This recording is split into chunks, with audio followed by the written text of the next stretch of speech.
नमस्कार। न्यूज के इकलौते फैमिली शो न्यूज की पाठशाला में आप सभी का बहुत स्वागत। मैं हूं सुशांत सिन्हा। ये वो पाठशाला जहां सबकी क्लास लगती है। और सबसे पहले आपको बता दूं कि कौन कौन सा चैप्टर आज खोलने वाला हूं। वक्फ बिल के नाम पर बंगाल में वो भयानक बवाल, ममता का इस्तीफा या राष्ट्रपति शासन लगेगा, क्या होने वाला आज इसकी बात होगी। बंगाल में हिंदुओं पर हुए अत्याचार की वो कहानी जो रोंगटे खड़े कर देगी। आज पाठशाला में आपको वो कहानियां सुनाऊंगा, वो ग्राउंड रिपोर्ट दिखाऊंगा। इधर मुसलमानों का हुजूम, उधर रोते बिलखते हिंदू परिवार, वो ग्राउंड रिपोर्ट्स जो आपको सन्न कर देंगी, आज आपको देखनी चाहिए। राहुल, अखिलेश, ओवैसी, मदनी बंगाल में हिंदुओं पर हुए अत्याचार पर कैसे सबको सांप सूंघ गया है। पीएम मोदी ने आज क्या बड़ी बात कह दी है, सब दिखाऊंगा। इसके अलावा अंबेडकर पर मोदी योगी ने ऐसा क्या कहा कि राहुल अखिलेश को आग लग गई।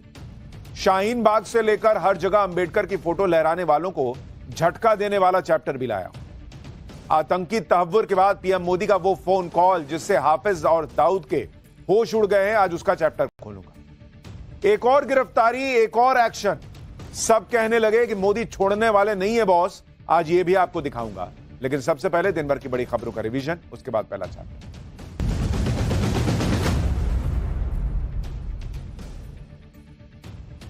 राष्ट्रीय लोक जनशक्ति पार्टी के नेता और पूर्व केंद्रीय मंत्री पशुपति पारस ने आज एनडीए से नाता तोड़ने की घोषणा कर दी।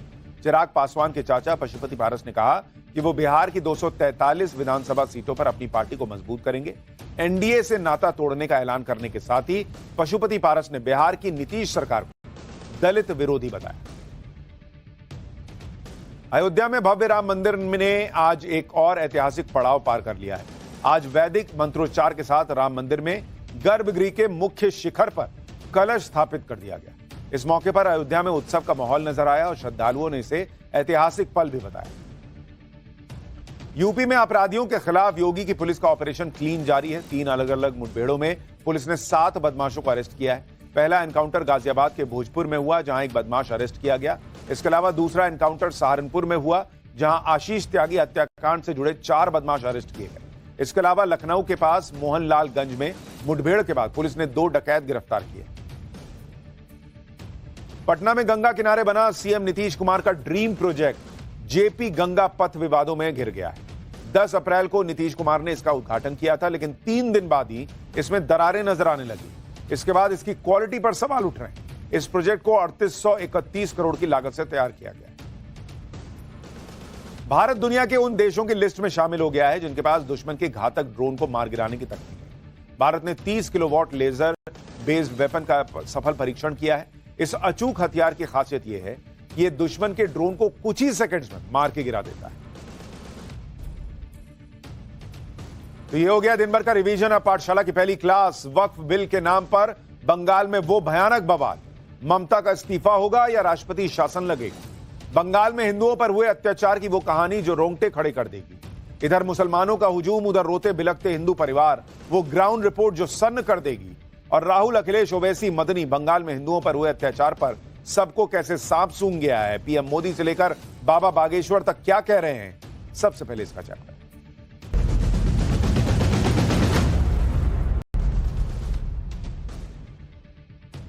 100 करोड़ से ज्यादा हिंदुओं के देश में कथित तौर पर एक हिंदूवादी सरकार चल रही है। 10 साल से नैरेटिव यही बेचा जा रहा है कि मोदी राज में मुसलमान खतरे में है। और हालत यह है, सच्चाई यह है कि डर के मारे घर छोड़कर भाग कौन रहा है?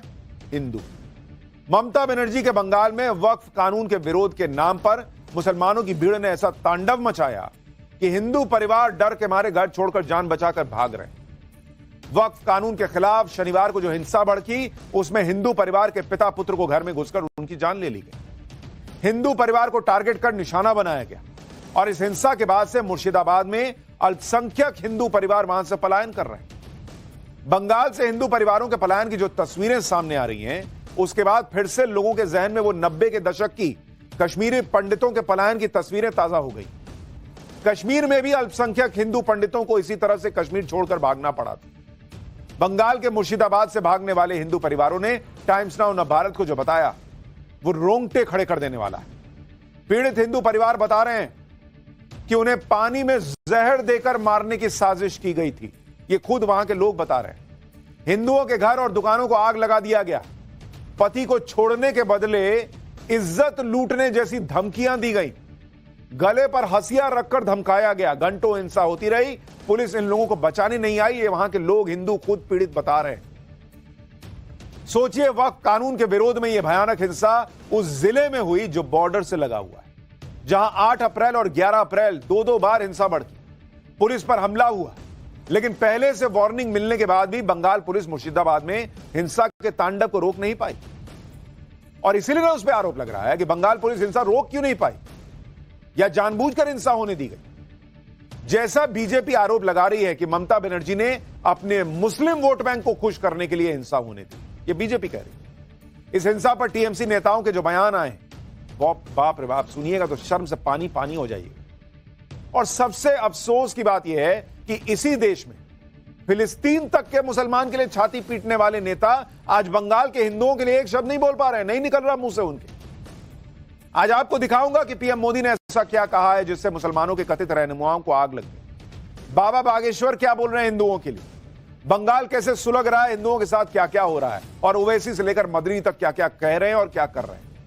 राहुल से लेकर अखिलेश तक को कैसे सांप सूंघ गया है, और क्या ममता बनर्जी इस्तीफा देंगी या राष्ट्रपति शासन लगने के कोई चांस है। लेकिन पहले बंगाल हिंसा पर मचे बवाल की एक झलक देखिए।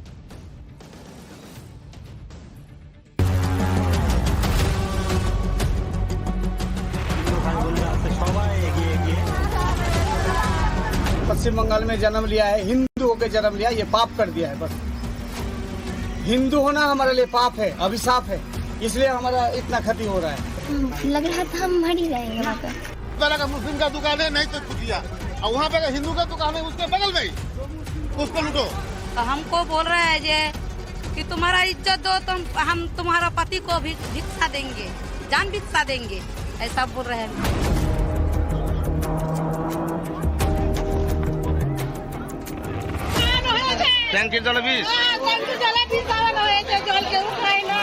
बंगाल से बंगाल में ही जा रहे हैं, सब ठीक है। हमारे पास ये भी खबर आया है कि बीएसएफ का ड्रेस पर पहन के आरएसएस का लोग भी उनके बीच में घुस रहा है।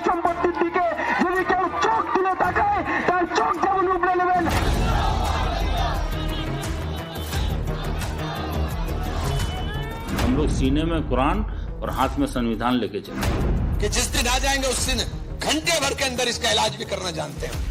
एक समुदाय के लोगों को आहत करने के लिए ये इस तरह की चीजें फेरबदल किए जा रहे हैं, और उनके कुछ न कुछ आने वाले समय में दुष्परिणाम हो सकते हैं। जलाओ, मरो, जान की आहुति देना।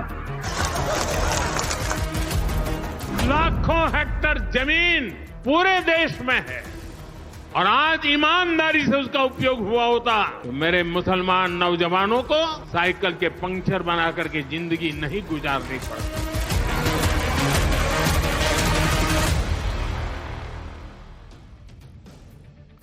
वक्फ कानून का विरोध करने वाले नेता पिछले कुछ दिनों से यही दावा कर रहे थे कि मुसलमानों के बाद हिंदुओं का नंबर आएगा, सिखों का नंबर आएगा, ईसाइयों का नंबर आएगा। लेकिन बॉस, बंगाल में तो वक्फ कानून के विरोध के दौरान हिंदुओं को ही टारगेट किया गया, और अब सबके होंठ सिले हुए हैं, आवाज नहीं निकल रही। आज आपको बंगाल में हुई हिंसा की वो ग्राउंड रिपोर्ट दिखाऊंगा जिसे देखकर आप दंग रह जाएंगे कि हिंदुओं के साथ बंगाल में हो क्या रहा है। वो गवाहियां सुनाऊंगा जिसे सुनकर हिंदुओं की रूह कांप जाएगी। हिंदू महिलाओं को दुष्कर्म की धमकी दी गई, बच्चों तक पर हमला हुआ, पानी में जहर मिलाने का आरोप लग रहा है जिससे लोग पानी पीकर मर जाएं। हिंदुओं ने ऐसी ऐसी बातें बताई हैं कि पूछिए मत बॉस। और ये बातें टाइम्स नाउ न भारत ऐसे माहौल के बीच भी वहां ग्राउंड पर रिपोर्टिंग कर रहा है, इसलिए आप तक ला पा रहा है।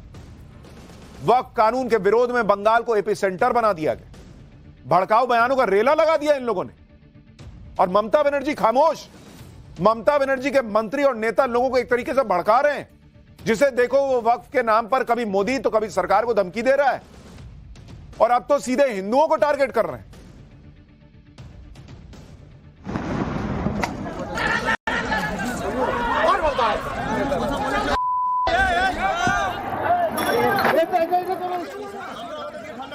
पश्चिम बंगाल में जन्म लिया है, हिंदू होकर जन्म लिया, ये पाप कर दिया है। बस हिंदू होना हमारे लिए पाप है, अभिशाप है, इसलिए हमारा इतना क्षति हो रहा है। लग रहा था हम मर ही जाएंगे वहाँ पे।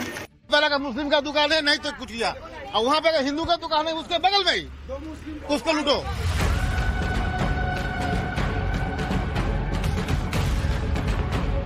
हिंदू होके पाप किए हैं या रहने नहीं देगा, बात करने नहीं देगा ये देश में, बताइए।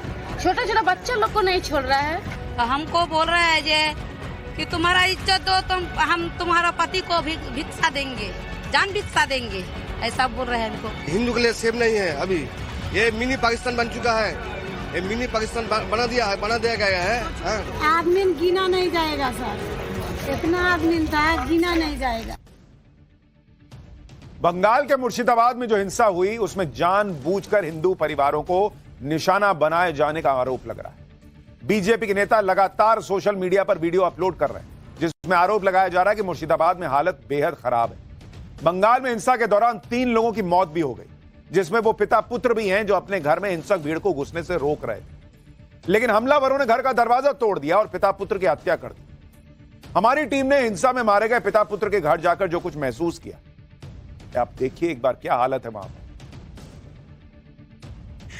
आप देखिए यहाँ पर पथराव के निशान हैं और पथराव इस तरह से किया गया क्योंकि यहाँ पर ऐसा लग रहा है कि लूट के जो है इंटेंशन से यहाँ पहुंचे थे और इस घर पर लगातार जो है अटैक हो रहा था और इस दरवाजे को तोड़ने की कोशिश हो रही थी और वो जो पिता है वो इस दरवाजे के पीछे ही खड़े थे और वो कोशिश कर रहे थे कि वो अंदर दाखिल ना हो और जो है वो दरवाजा ना तोड़ सके, लेकिन क्योंकि वो बेहद कोशिश करते रहे कि वो लूट नहीं होने देंगे और ऐसे में उन्होंने ये दरवाजा तोड़ दिया, अंदर दाखिल हुए, पिता को बाहर लेकर गए और उसके बाद जब बेटा आया पिता को बचाने के लिए तब उसकी भी जो है हत्या कर दी गई।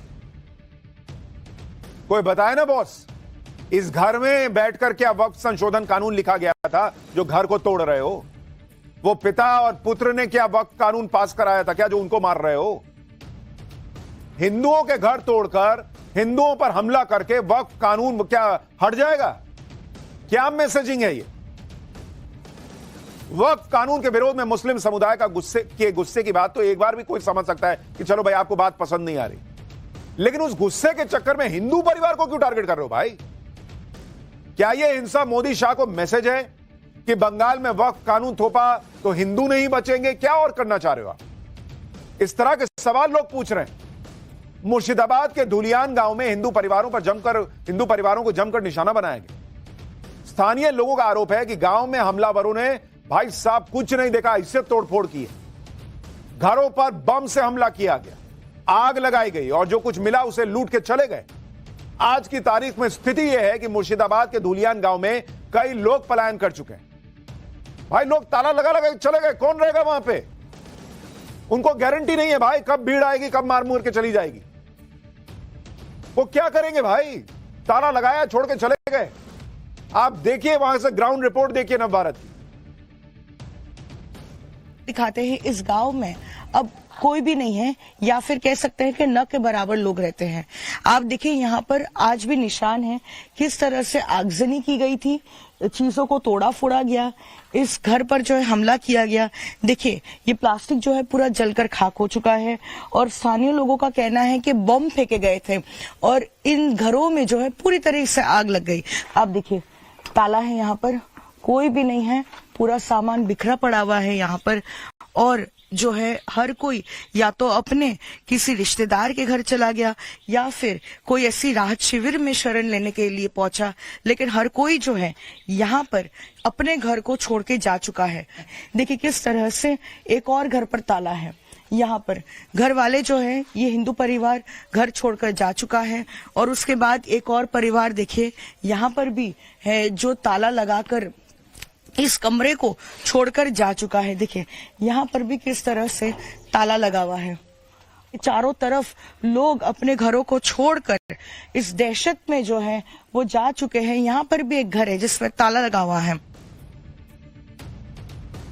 आप देख रहे हैं हमारी सहयोगी आपको ग्राउंड रिपोर्ट दिखा रही है कि हर जगह ताला ही ताला दिख रहा है। कोई अपना घर छोड़ के ऐसे ही तो नहीं चला जाता है।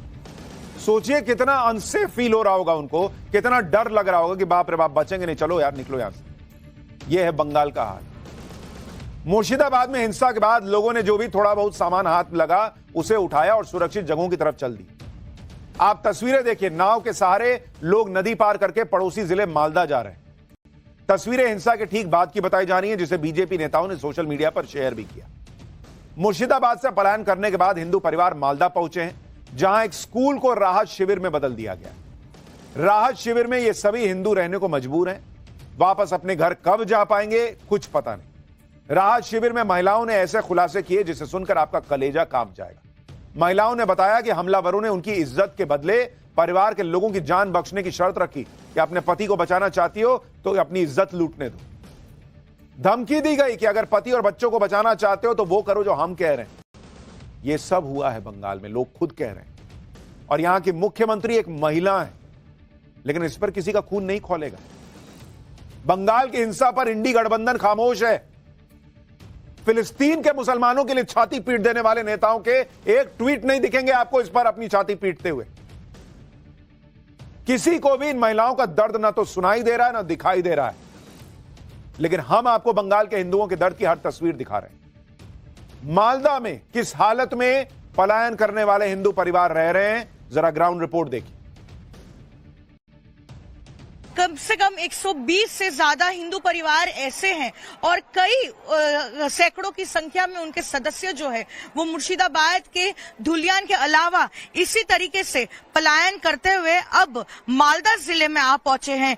कई ऐसे लोग हैं जो इफेक्टेड एरिया में रह रहे थे और हिंसा भड़की थी। अपनी जान बचाने के लिए आप देखिए महज कुछ कपड़े लेकर जो है वो इसी मालदा जिले में पहुंचे। समझ में नहीं क्या बोलेंगे यार, क्या करेंगे यार, कहाँ जाएंगे यार, क्या खाएंगे। परिस्थिति घर बारी नहीं है, खाना पीना के समस्या है, जल चल सब भांग दिया। तो हमको बोल रहे हैं जे कि तुम्हारा इज्जत दो तो हम तुम्हारा पति को भिक्षा देंगे, जान भिक्षा देंगे। आप देखिए कि मुर्शिदाबाद से अब तक 120 से ज्यादा हिंदू परिवारों का पलायन हो चुका है।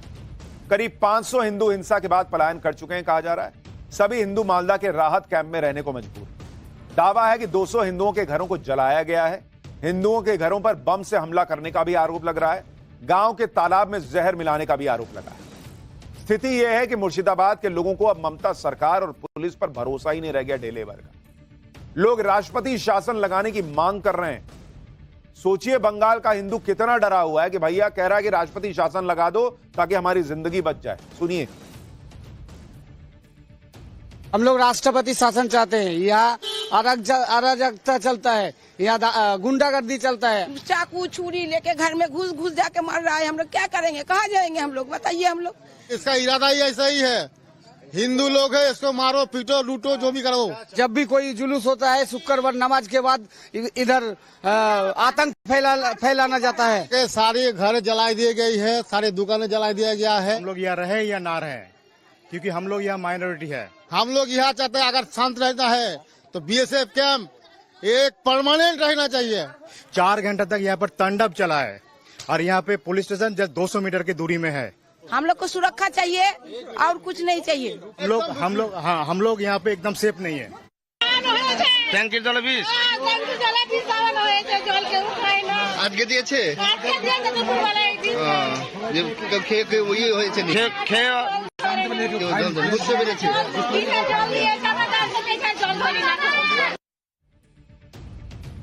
जो नेता मुसलमानों को खरोंच तक लगने पर आसमान सिर पर उठा लेते, सड़कें घेर के प्रोटेस्ट शुरू हो जाता है, वो हिंदुओं की हत्या, हिंदुओं के पलायन पर खामोशी साधे हुए। ओवैसी से जब बंगाल हिंसा के बारे में पूछा गया तो कहने लगे कि वो बंगाल सरकार के प्रवक्ता नहीं है। ऐसे तो छाती पीट लेते हैं, एक और मस्जिद शहीद नहीं होने दूंगा, और हिंदुओं पे अत्याचार हो रहा है तो बंगाल सरकार के प्रवक्ता नहीं है। एक बार ओवैसी को सुनिए, फिर बागेश्वर बाबा ने हिंदुओं पर क्या कहा है वो सुनाता हूं। नहीं, मैं किसी गवर्नमेंट का भी स्पोक्स पर्सन नहीं हूं। मैं अपनी पार्टी की तरफ से ये बात करने के लिए आया हूं, और वेस्ट बंगाल की जो सरकार है उनके पास कॉम्पिटेंट लोग हैं, और मुझे यकीन है कि वो कॉम्पिटेंट लोग आपके सवाल का बेहतरीन जवाब दे सकते हैं। और आपको सिर्फ एक टेलीफोन कॉल करना है उनको, आप कॉल करो, बोल देते आप। वायलेंस को हम कंडेम करते आए, कंडेम करते रहेंगे। मैं अभी आपको बोला कि प्रोटेस्ट होना और पीसफुल होना, किसी भी किस्म का वायलेंस जो होगा वो कंडेमनेबल है। वायलेंस नहीं होना चाहिए, पीसफुल प्रोटेस्ट होना चाहिए। हिंदू घर छोड़कर जाने को मजबूर हो गया, कह रहे हैं हम निंदा करते हैं। तो बॉस, ये निंदा सबके लिए कीजिए, बाकी जगह जो है वो 15 मिनट पुलिस हटा लेने वाला हिसाब नहीं होना चाहिए। फिर सबके लिए तराजू बराबर रखिए। बंगाल में हिंदुओं पर हो रहे हमलों पर पूरा इकोसिस्टम सन्न हो गया है, सुन्न पड़ गया है। इन लोगों के मुंह से आवाज नहीं निकल रही। क्यों? क्योंकि जो भीड़ हमला कर रही थी वो इनका वोट बैंक है, मुसलमान है वो। अगर वो गलत कर रहा है तो गलत नहीं बोल सकते हो आप, लेकिन हिंदुओं के हक की आवाज उठाने वाले बागेश्वर बाबा मुर्शिदाबाद में हिंदू पलायन पर भड़के हुए हैं। बागेश्वर बाबा ने चिंता जताई कि अगर ऐसा ही चलता रहा तो दूसरे राज्यों से भी हिंदुओं को भागने पर मजबूर होना पड़ेगा। सुनिए एक बार। हिंदू पलायन कर रहा है और इस प्रकार अगर भागता रहेगा तो वो दिन दूर नहीं है जब मध्य प्रदेश से भी हिंदू भागेगा, महाराष्ट्र से भी हिंदू भागेगा, गुजरात से भी हिंदू भागेगा। हिंदू डरा हुआ है और डराया जा रहा है, विशेष प्रायोजित तरीके से डराया जा रहा है। ये इस देश का दुर्भाग्य है, खास करके हिंदुओं का दुर्भाग्य, क्योंकि हिंदू न एकजुट है न जगा हुआ है, इसलिए ऐसा कृत्य हो रहा है। पर जल्दी ही इस पर रोक लगेगी, हमें भरोसा है। वक्फ बिल के खिलाफ जिस तरह से हंगामा किया जा रहा है वो सीधे सीधे सीएए और एनआरसी के खिलाफ वाले प्रोटेस्ट जैसा ही दिख रहा है। सीए एनआरसी के खिलाफ भी जमकर छाती पीटी गई थी, कहा गया था कि मुसलमानों के हाथ के साथ ये हो जाएगा वो हो जाएगा, लेकिन आज तक कुछ नहीं हुआ। ठीक वैसे ही वक्फ बिल के खिलाफ भड़काया जा रहा है, वक्फ कानून के खिलाफ भड़काया जा रहा है कि मुसलमानों की संपत्ति छीन ली जाएगी, कब्रिस्तान और मस्जिदें ले ली जाएंगी, जबकि पीएम मोदी लगातार कह रहे हैं कि वक्फ कानून से मुसलमानों पर कोई असर नहीं पड़ना। कागज दिखाओ, बताओ कि हां भाई हमने वक्फ किया है, कुछ नहीं होगा। वक्फ के नाम पर हो रही लूट बंद होगी, यह जरूर होगा। साथ ही पीएम मोदी ने यह भी कहा कि अगर वक्फ संपत्ति का ठीक से इस्तेमाल होता तो मुसलमानों के बच्चे पंचर नहीं बना रहे होते। सुनिए एक बार। आज ईमानदारी से उसका उपयोग हुआ होता तो मेरे मुसलमान नौजवानों को साइकिल के पंक्चर बना करके जिंदगी नहीं गुजारनी पड़ती। लेकिन इससे मुट्ठी भर भू माफिया का कोई भला हुआ। सैकड़ों विधवा मुस्लिम महिलाओं ने भारत सरकार को चिट्ठी लिखी, तब जाके कानून की चर्चा आई है। देश के प्रधानमंत्री की बात पर प्रदर्शनकारियों को भरोसा नहीं है, बल्कि उन लोगों के बहकावे में आ रहे हैं जिन्होंने सालों से मुसलमानों को डराकर अपनी पॉलिटिक्स की। अब तो यह हाल है कि बंगाल का हिंदू खुल के कह रहा है कि वो सुरक्षित नहीं, उसे राज्य की पुलिस पर भरोसा नहीं और इसलिए लगातार पलायन हो रहा है। मुर्शिदाबाद में हिंदुओं के पलायन की लाइव तस्वीर देखिए। हमारी टीम हिंसा की कवरेज के लिए शमशेरगंज इलाके में गई थी, जो मुर्शिदाबाद में ही आता है। यहां हमारी टीम लोगों से हिंसा के बारे में बात कर रही थी और इस दौरान हिंदू परिवार पलायन कर रहे थे। किसी के हाथ में झोला था, किसी के हाथ में थैला था, बस किसी तरह से इलाके से निकल जाना चाहते थे दिन रहते रहते। सुनिए पलायन करने वाले लोगों ने क्या बताया। तो यहाँ से कई ऐसे परिवार हैं जो घर छोड़कर जा चुके हैं और जो नहीं गए हैं तो वो आज यहाँ पे तैयारी कर रहे हैं जाने की। और कुछ पुरुष ऐसे भी हैं जो खुद यहाँ रह रहे हैं लेकिन अपने ही देखिए, हम आपको तस्वीर में देखिए सामान लेकर जो है आप देखिए। दादा क्या परिस्थिति, आपको घर छोड़कर जाना पड़ रहा है? हिंदू लोग पलाशे देखें, बोलो ना सुनो भाई नहीं बोलो ना, जाना पड़ रहा है। बोलो देखिए आपके हाथ में हम देख रहे हैं थोड़ा बहुत, आप तो ज्यादा सामान भी नहीं ले पाए हैं दीदी, आप तो थोड़ा ज्यादा सामान भी नहीं ले पाए। घर में सभी घर में आपके घर पे लूट भी हुई है। देखिए आप देखिए ये है हिंदू परिवारों की स्थिति। ये महिला जो है वो रो रही है और उनके परिवार के सदस्य